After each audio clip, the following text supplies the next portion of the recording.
Kardeş sağ dediğim o 60 baş boz şehler bunlardı. Boz şehler. Hamısı birinci qarına boğaz. İçinde yelini olanlar da var. Heyvan sortu da göz qabağındadır kardeş. Bak sağ dediğim heyvanlar bunlardı. Hamısı qarına boğaz şehler. Birinci qarına. Tam ətraflı çəkəcəm bak kardeş. Bak kardeş. Bak boz şehler bunlardı. Heh. Boz şişəklər bunlardır qardaş. Kimə neçə baş lazımdır? Əlaqə saxlasın da.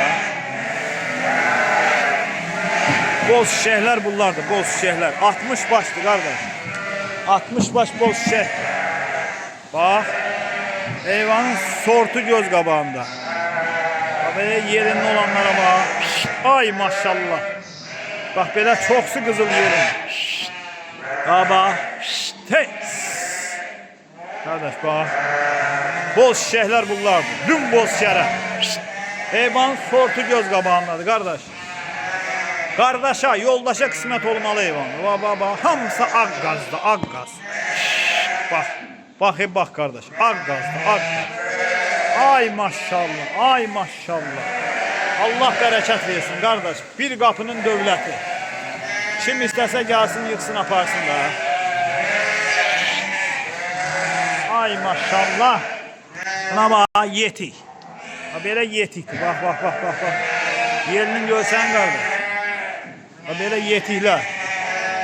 Kim istese gelsin yıksın aparsın. Veririm size. Veririm size bak boz şehirler veririm size. Dün boz şere. Bak halaldan da seçilen bak heyvanlara. Hamısı ağ gazdı, ağ gaz. Ay maşallah.